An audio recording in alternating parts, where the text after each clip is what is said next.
पुराने बाजार के एक कोने में धूल और तेज धूप के बीच एक दुबला पतला आदमी खड़ा था। उसके सामने कुछ लकड़ियां रखी थी। लकड़ी ले लो, सस्ती लकड़ी ले लो। घंटों बीत गए, कोई रुककर देखने तक नहीं आया। माधव का चेहरा थकान और मायूसी से झुक गया। घर पहुंचकर वह मिट्टी के बर्तन में झांकता है। अंदर कुछ भी नहीं, ना एक दाना चावल, ना रोटी का एक टुकड़ा। माँ, अगर आप होती ना तो आज भूखा नहीं सोता। पिताजी, आप कहते थे मेहनत करने वाला कभी भूखा नहीं रहता, लेकिन देखो आज भी पेट में कुछ नहीं है। वह दीवार पर टंगी तस्वीर को ऐसे देखता है जैसे जवाब मिलने की उम्मीद हो। आंखों में आंसू भर आते हैं। हे भगवान, ये जिंदगी कब बदलेगी? अगली सुबह वही होता है। माधव कंधे पर कुल्हाड़ी रखता है और जंगल की ओर निकल पड़ता है। आखिर जन्म क्यों लिया मैंने? हर दिन वही भूख, वही दर्द। लगता है किस्मत ही मुझसे नाराज है। अरे माधव, कहाँ जा रहा है? प्रणाम सेठ जी। लगता है तेरे भगवान ने मेरी सुन ली। चल अब मेरा कर्ज चुका दे। सेठ जी, अभी हालत बहुत खराब है। लकड़ी बेचूंगा तो दे दूंगा, बस थोड़ा वक्त दे दीजिए। वक्त? तेरे कर्ज पर अब 30% ब्याज चढ़ चुका है। या तो अभी चुका या मेरे सिपाही तेरी हड्डियां तोड़ देंगे। ऐसा मत कहिए सेठ जी, जो कहेंगे दे दूंगा, बस थोड़ा वक्त और। अपमानित माधव चुपचाप आगे बढ़ गया। धूप तेज थी, पैर थक चुके थे, पर मन उससे भी ज्यादा। अरे माधव बेटा, कहाँ जा रहा है इस धूप में? जंगल, लकड़ी काटने। कुछ खाया भी है? आज भी किस्मत ने खाली बर्तन ही दिखाए। बेटा, शादी कर ले। घर में औरत होगी तो रोटी भी होगी और सहारा भी। मेरी हालत देखकर कौन बेटी देगा अम्मा?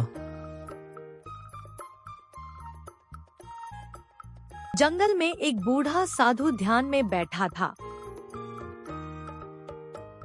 प्रणाम बेटा, तू हरी लोहार का बेटा है?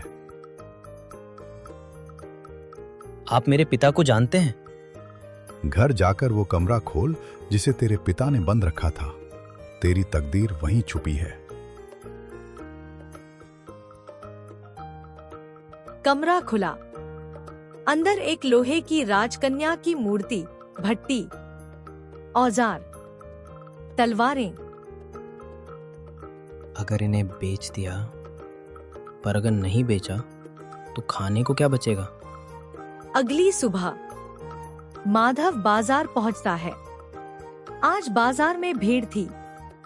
एक एक करके बर्तन बिक गए। माधव की हथेली में पहली बार इतने सिक्के आए। हे भगवान, आज तो सब बिक गया। अब 2 दिन का खाना हो जाएगा। माधव घर लौटा, दरवाजा खोला और सीधे उसी कमरे में गया। शायद जिंदगी इतनी भी बुरी नहीं। देखा, आज सब बर्तन बिक गए। अब भूखा नहीं सोऊंगा। वह मुड़ा और अचानक रुक गया। ये कैसे हो सकता है?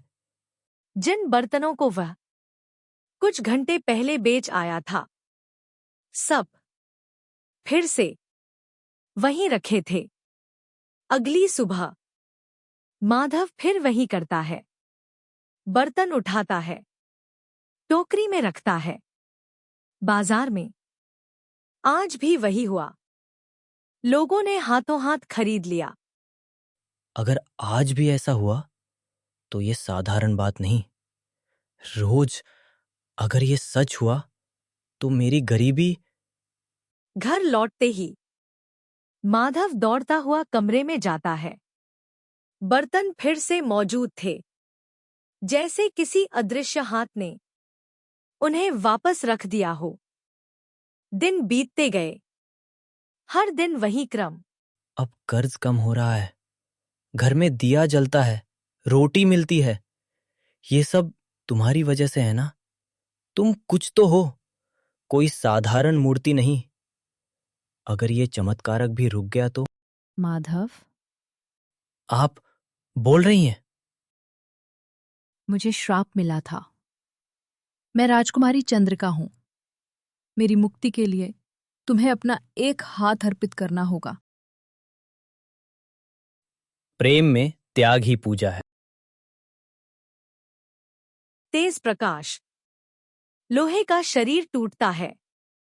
राजकुमारी जीवित हो जाती है। निस्वार्थ प्रेम से बड़ा कोई वरदान नहीं।